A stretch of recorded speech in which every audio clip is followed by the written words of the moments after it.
Assalamualaikum warahmatullahi wabarakatuh. Perkenalkan, saya Nindara Tianingrum.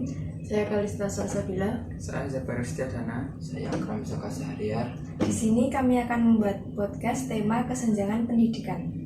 Selamat datang di podcast Membuka Pintu Pendidikan. Saya Kalista Salsabila. Di sini kita akan membahas tentang kesenjangan pendidikan yang ada di Indonesia. Bersama kita ada Ninda, seorang mahasiswa dari daerah terpencil, dan Bara, seorang guru dari pedesaan, dan Akram, peneliti pendidikan. Selamat bergabung semuanya. Terima kasih, senang bisa bergabung. Halo semuanya, senang bisa berbagi pengalaman di sini. Terima kasih, saya siap diskusi. Mari kita mulai pengalaman di lapangan. Bara, bisa kamu ceritakan tantangan yang kamu hadapi saat mengajar di pedesaan? Tentu, di daerah kami fasilitas sangat terbatas. Banyak siswa yang tidak memiliki akses ke buku dan alat belajar. Selain itu, ada juga masalah transportasi yang membuat siswa kesulitan untuk datang ke sekolah. Kami juga kekurangan guru yang berkualitas sehingga menjadi beban pengajar. Kami juga harus mengajar beberapa kelas sekaligus dengan tingkat kemampuan yang berbeda-beda. Apakah ada upaya dari pemerintah setempat untuk mengatasi masalah ini? Ada beberapa program, tetapi implementasinya sering terhambat. Banyak rencana yang belum berjalan maksimal karena kurangnya anggaran dan koordinasi.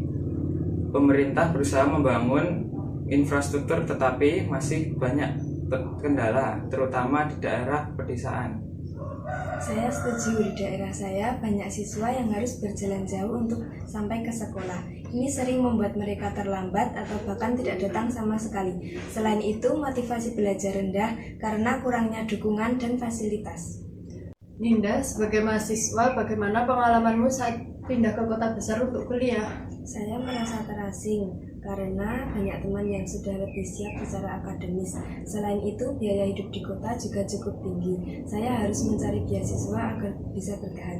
Selain itu, ada juga kemajuan teknologi yang membuat saya merasa sulit untuk menggunakan alat-alat kampus. Nah, bagaimana kamu bisa menyesuaikan diri dengan perbedaan ini?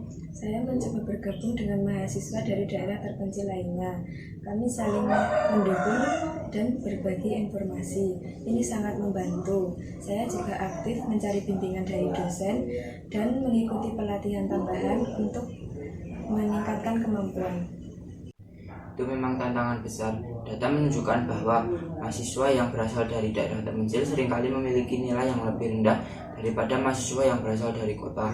Ini menciptakan kesenjangan yang sulit diputus. Kami menemukan bahwa mereka sering kekurangan bimbingan dan juga akses yang menuju ke sumber daya yang memadai. Akram, bisa kamu jelaskan lebih lanjut tentang data yang kamu sebutkan tadi? Tentu, penelitian kami menemukan bahwa kurangnya akses pendidikan yang berkualitas di daerah terpencil yang berdampak pada peluang kerja setelah lulus. Banyak yang terjebak pada pekerjaan dengan upah yang rendah karena akses pendidikan yang kurang memadai. Kami juga melihat adanya ketimpangan dalam akses ke teknologi dan informasi yang memperparah masalah ini. Ini menjadi tantangan besar karena ekonomi berbasis pengetahuan yang semakin berkembang. Apakah ada upaya dari LSM untuk mengatasi hal ini?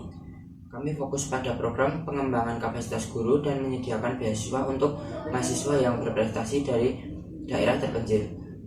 Kami juga berupaya meningkatkan akses teknologi dengan menyediakan perangkat dan pelatihan. Itulah sebabnya penting bagi kita untuk mendukung program-program yang dapat membantu meningkatkan fasilitas daerah-daerah tersebut. Misalnya pelatihan bagi guru dan dukungan infrastruktur yang memadai. Bagaimana cara mengatasi kesenjangan ini? Apa langkah yang bisa diambil?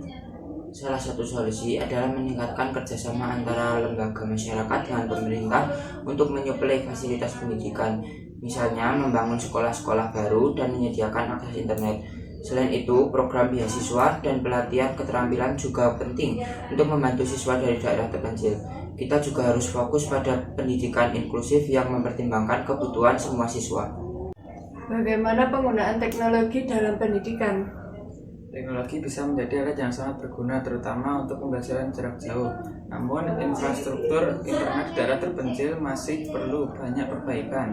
Kita bisa memanfaatkan teknologi sederhana seperti radio, pendidikan, atau modul cetak untuk menjangkau lebih banyak siswa.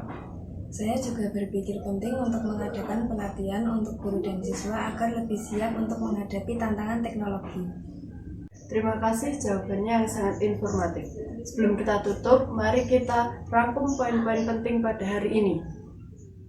Kita perlu lebih banyak dukungan untuk sekolah di daerah terpencil, termasuk pelatihan bagi guru dan dukungan infrastruktur kerjasama dengan komunitas juga sangat penting.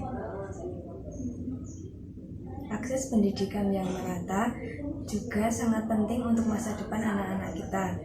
Kita harus memastikan semua anak mendapat kesempatan yang sama untuk belajar dan berkembang. Data dan penelitian harus menjadi dasar untuk pengambilan keputusan dan kebijakan, dan kerjasama lintas sektor sangat dibutuhkan. Kita harus terus mencari solusi inovatif untuk mengatasi kesenjangan ini. Terima kasih kepada Ninda, Baran, dan Akram atas diskusinya hari ini. Jangan lupa untuk mendukung program pendidikan lokal dan sampai jumpa di episode berikutnya. Bersama kita jalin harapan, Membuka akses untuk kita semua. Sampai jumpa di lain kesempatan. Terima kasih, semoga bermanfaat bagi kita. Wassalamualaikum warahmatullahi wabarakatuh. Sudah berapa kali ku bilang kalau videonya udah selesai. Lah udah selesai. Bye bye sepuh.